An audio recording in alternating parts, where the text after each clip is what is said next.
В Эстонии на протяжении многих десятилетий бок о бок живут люди различных национальностей. Эстонцы и русские, татары, украинцы и многие другие. Между ними зачастую возникают конфликты. А ведь мало кто задумывался, не станет ли меньше проблем, если мы попытаемся лучше узнать культуры друг друга. Что вообще русскоязычные жители нашей страны знают о традициях и праздниках эстонцев? В основном традиции и праздники эстонцев тесно связаны с лютеранской церковью. Они празднуют такие праздники, как Рождество, Пасху, День Святого Патрика и другие. Также они празднуют, подобно русским, Масленицу, Иванов день, День Матери, День Отца, часто даже вместе с нами. Но есть в эстонской культуре и некоторые отличия, к примеру, так называемые Мардисандит 10 ноября и Кадрисандит 25 ноября. В мартов день юноши ходили ряжеными с хутора на хутор желать хорошего урожая. Ряженые были шустрые, веселые и шумные. Пировали иногда не один, а несколько дней подряд. Все пели, танцевали, славословили хозяев дома, желали им всяческих благ. Осматривали, сделаны ли все работы в семье, готово ли рукоделие у девушек, умеют ли дети читать. Ряженых угощали кровяной колбасой, колобком, ячменными лепешками, вареным соленым горохом, пивом. Боялись, что если ряженым ничего с собой не давать, то год выдастся неурожайным.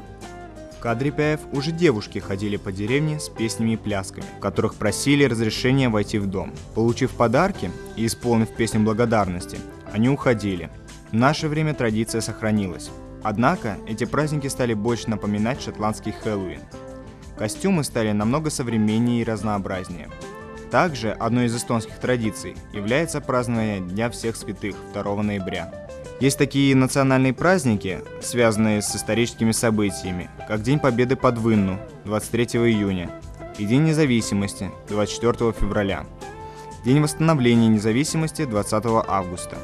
В эти дни положено вывешивать государственные флаги. Не остаются без эстонского внимания и международные праздники, такие как Новый год, 1 апреля, День Святого Валентина и многие другие. Но так ли много о эстонских праздниках и традициях знает молодежь? Мы решили опросить учеников Мардовской гимназии, чтобы узнать, насколько молодое поколение осведомлено культурой своей страны. Кадрипяев, Мадрипяев ходят, переодеваются, как Хэллоуин. И 24 февраля, День независимости Эстонии. Что еще? Пасха. Когда пойдет первый снег, нужно поехать кататься на велосипеде. Нет, серьезно, есть такая традиция. Новый год, Рождество. Иванов день, что ли? Я не знаю эстонских праздников. Мардисандит я знаю какой-то. Кадрипяев еще знаю. Иванова ночь. Вот, все, спасибо. Янипяев знаю. Рождество католическое эстонцы празднуют, монет, в семье, по крайней мере. На Рождество едят кровяную колбасу. Очень странное, на мой взгляд, блюдо. Кадрипяев и Мардипяев, когда, я точно не помню, но на один из праздников люди ходят ряжеными в дома и, по-моему, просят как бы вот подарки, гостинцы или что-то типа в этом роде. Вот. Есть еще праздник Васлопяев или Масленица по-русски, когда готовят такие необычные пышки. Вот.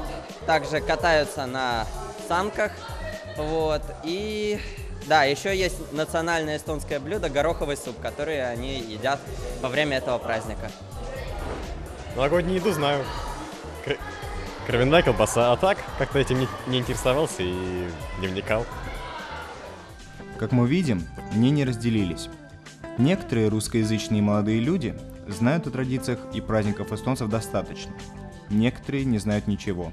Даже если в школе до учеников попытаться донести эстонскую культуру, то со временем, если человек не отмечает праздники и не следует традициям, это все забывается. Причиной этому служит то, что культурные традиции идут из семьи.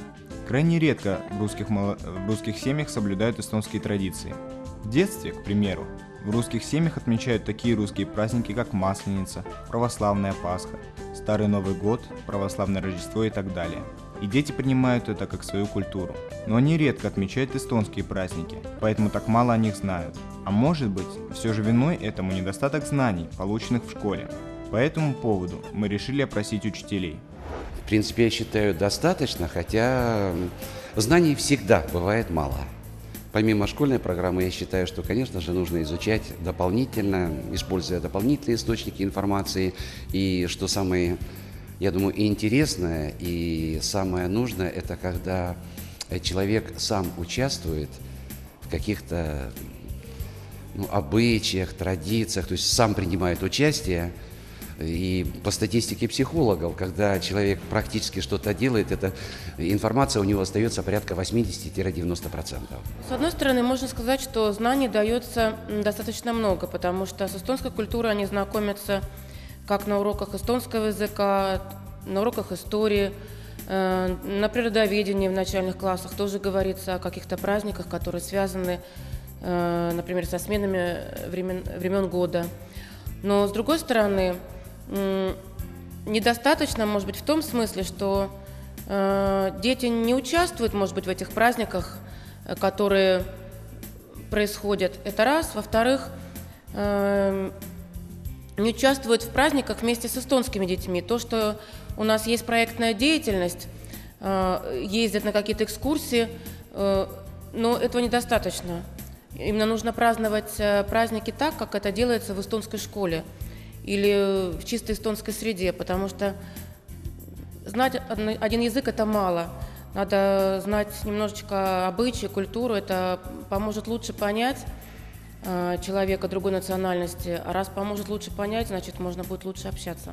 Я думаю, что в программе с 1 класса по 12 включительно учтено все, что связано с эстонской культурой. У нас есть даже отдельные предметы: эстонская литература, эстонская культура, обществоведение на эстонском языке в том числе. Я думаю, что культура воспитывается отчасти в школе, отчасти в семье. И если в семье эти праздники не празднуются, то, наверное, того, что дается в школе, не совсем достаточно. Как оказалось, учителя считают, что русскоязычные ученики получают достаточно знаний об эстонской культуре в своих школах. Однако эти знания со временем забываются. Возможно, русскоязычному населению Эстонии действительно стоит отмечать некоторые эстонские праздники вместе с эстонцами и попробовать соблюдать эстонские традиции в своих семьях. Это поможет познакомиться и не забыть культуру своей страны, однако станет ли от этого меньше межнациональных конфликтов, однозначно сказать сложно. Антон Яковлев, Максим Зубович, Никита Решетников. Специально для проекта «Другими глазами».